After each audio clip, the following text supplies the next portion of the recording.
कभी दुनिया की सबसे तेजी से बढ़ती अर्थव्यवस्था मानी जाने वाली चाइना आज एक ऐसे मोड़ पर खड़ी है जहां उसका इकोनॉमिक मिरेकल लड़खड़ाता दिख रहा है। बीते दशकों में चीन ने मैन्युफैक्चरिंग, इंफ्रास्ट्रक्चर और टेक्नोलॉजी में जबरदस्त ग्रोथ दिखाई थी, जिससे करोड़ों लोगों को गरीबी से बाहर निकाला गया।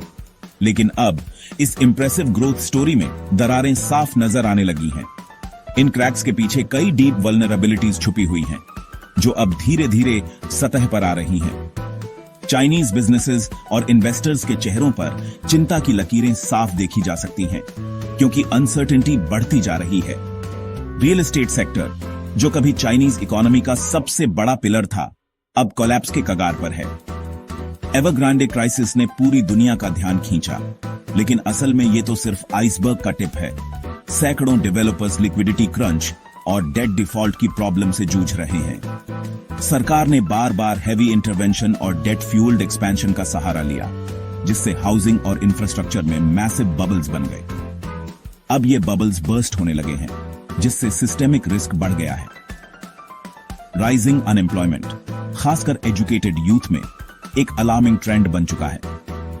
लाखों ग्रेजुएट्स जॉब्स की तलाश में भटक रहे हैं, जिससे फ्रस्ट्रेशन और सोशल एंजाइटी बढ़ रही है।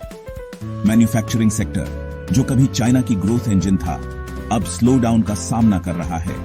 एक्सपोर्ट डिमांड घट रही है और डोमेस्टिक कंजम्पशन भी कमजोर पड़ रही है, जिससे फैक्ट्रीज आइडल पड़ी हैं और वर्कर्स की जॉब सिक्योरिटी खतरे में है।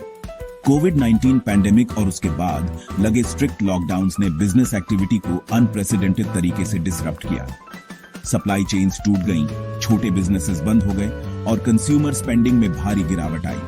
इन सबका असर कंज्यूमर कॉन्फिडेंस पर पड़ा है।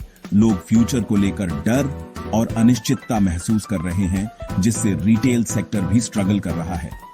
जैसे जैसे चाइना रिकवरी के लिए स्ट्रगल कर रहा है, एनालिस्ट्स और पॉलिसी मेकर्स ये सोचने पर मजबूर हैं कि क्या बीजिंग सस्टेनेबल ग्रोथ का नया रास्ता खोज पाएगा या स्ट्रक्चरल प्रॉब्लम्स और डीपन होंगी। इन्वेस्टर्स और मार्केट्स में डर है कि कहीं ये चैलेंजेस एक ब्रॉडर कोलैप्स की शुरुआत न हो, जिससे ग्लोबल फाइनेंशियल सिस्टम भी प्रभावित हो सकता है। पूरी दुनिया की नजरें चाइना की इकोनॉमी पर टिकी हैं, क्योंकि इसका फ्यूचर सिर्फ चीन ही नहीं बल्कि ग्लोबल इकोनॉमी के लिए भी क्रिटिकल है।